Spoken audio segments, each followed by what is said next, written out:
السلام علیکم پیارے ویورز۔ شروع اللہ کے نام سے جو رحمان ہے رحیم ہے۔ درود بھیجتا ہوں محمد صلی اللہ علیہ وآلہ وسلم پر اور ان کی آل پر۔ اللہ ہم سب کی دنیا بھی اچھی بنائے اور آخرت بھی اچھی بنائے، آمین۔ آپ سب دیکھنے سننے والوں سے درخواست ہے کہ ہمارے چینل کو سبسکرائب کریں، لائک کریں اور کمنٹ میں بتائیں کہ ہم اپنے کام کو کس طرح مزید بہتر بنا سکتے ہیں۔ شکریہ۔ اہل سرسار کی ایک قوم جسے قوم سبا بھی کہا جاتا ہے، اللہ تعالیٰ کی بے شمار نعمتوں کے اندر زندگی گزار رہی تھی۔ یہ قوم ایک عظیم تہذیب و تمدن کی مالک تھی۔ حضرت داؤد علیہ السلام اور حضرت سلیمان علیہ السلام کی باعظمت حکومتوں کے بعد ان کی حکومت زبان زد خاص و عام تھی۔ کہا جاتا ہے کہ یہ لوگ گندم کے مغز سے آٹا پیس کر روٹیاں پکاتے تھے، لیکن اس کے برعکس وہ اس قدر اسراف کرنے والے اور ناشکرے تھے کہ انہی روٹیوں کے ساتھ بچوں کا پاخانہ صاف کرتے تھے۔ بعد ازاں ان آلودہ روٹیوں کو اکٹھا کرنے سے ایک پہاڑ بن گیا تھا۔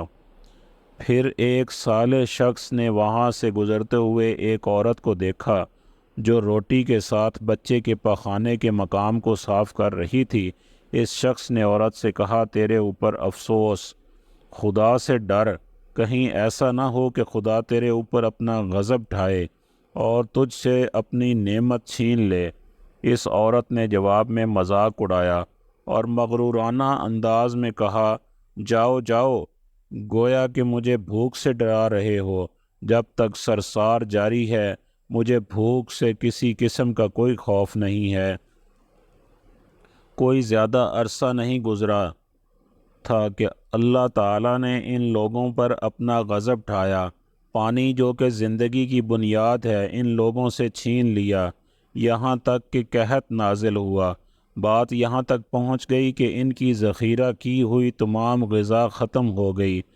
آخر کار وہ مجبور ہو گئے کہ انہیں آلودہ روٹیوں پر ٹوٹ پڑے جو ان لوگوں نے اکٹھی کر کے پہاڑ کے مانند ڈھیر لگایا ہوا تھا، بلکہ وہاں سے روٹی لینے کے لیے صف لگتی تاکہ ہر کوئی وہاں سے اپنے حصے کی روٹی لے سکے۔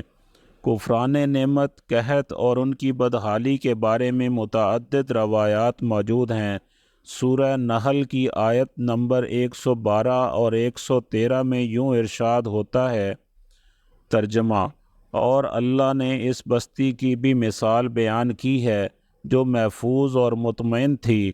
اس کا رزق ہر طرف سے باقاعدہ آ رہا تھا، لیکن اس بستی کے رہنے والوں نے اللہ کی نعمتوں کا انکار کیا تو خدا نے انہیں بھوک اور پیاس کا مزہ چکھایا، صرف ان کے ان اعمال کی بنا پر کہ جو وہ انجام دے رہے تھے۔ اور یقیناً ان کے پاس رسول آیا تو ان لوگوں نے ان کو جھٹلایا، تو پھر ان تک عذاب آ پہنچا کہ یہ سب ظلم کرنے والے تھے۔ اسی قوم سبا کے بارے میں ایک اور واقعہ بیان ہوتا ہے کہ ان لوگوں نے اپنی زراعت کو بہتر طور پر کاشت کرنے کے لیے پانی ذخیرہ کرنے کی خاطر بلک کے دو پہاڑوں کے درمیان ایک بہت بڑا بند مارب تعمیر کیا ہوا تھا۔ سوراخ اور دوسرے پہاڑوں سے گزرا ہوا پانی اس بند میں آ کر وافر مقدار میں جمع ہو جاتا تھا۔ قوم سبا نے اس پانی سے صحیح طور پر استفادہ کرتے ہوئے وسیع و عریض اور بہت سے خوبصورت باغات لگائے اور کھیتی باڑی کو رونق بخشی۔ ان باغات کے درختوں کی شاخیں اس قدر پھلوں سے لدی ہوئی تھیں کہ کہتے ہیں کہ اگر کوئی شخص سر پر ٹوکری رکھ کر ان کے نیچے سے گزرتا تو پھل خود بخود ٹوکری میں گرنا شروع ہو جاتے اور قلیل مدت میں ٹوکری تازہ پھلوں سے بھر جاتی۔ لیکن نعمتوں کی کثرت نے انہیں شکر کرنے کے بجائے سرمست اور غافل کر دیا تھا، یہاں تک کہ ان کے درمیان بہت بڑا طبقاتی نظام وجود میں آ چکا تھا۔ ان میں سے صاحب اقتدار لوگوں نے کمزوروں اور ضعیفوں کا خون چوسنا شروع کر رکھا تھا، یہاں تک کہ ان لوگوں نے خدا سے ایک احمقانہ التماس کیا جس کا ذکر سورہ سبا کی آیت نمبر 19 میں ملتا ہے۔ ترجمہ: انہوں نے کہا، خدایا ہمارے سفروں کے درمیان فاصلہ زیادہ کر دے۔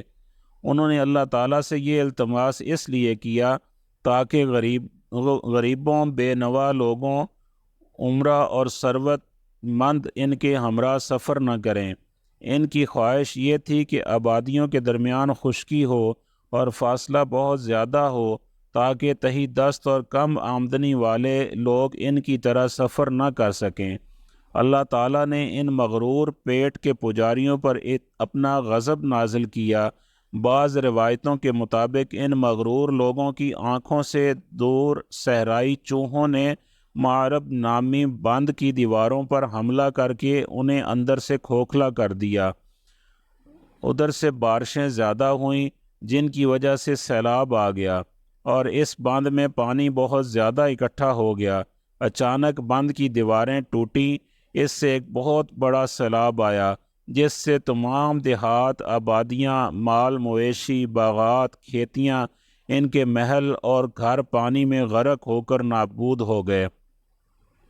ان کے باغات اور زراعت میں سے صرف بیری کے درخت اور کچھ جھاڑیاں بچیں۔ خوش الحان پرندے وہاں سے کوچ کر گئے تھے، جبکہ الوؤں اور کووں نے قوم سبا کے کھنڈرات میں اپنے گھونسلے بنا لیے تھے۔ اس بات کا ذکر سورہ سبا کی آیت نمبر 15 اور 16 میں ملتا ہے، اور آخر میں سورہ سبا کی آیت نمبر 17 میں قرآن کریم میں اس واقعہ کا یوں نتیجہ نکالا ہے۔ ترجمہ: یہ ہم نے ان کی ناشکری کی سزا دی ہے اور ہم ناشکروں کے علاوہ کسی کو سزا نہیں دیتے۔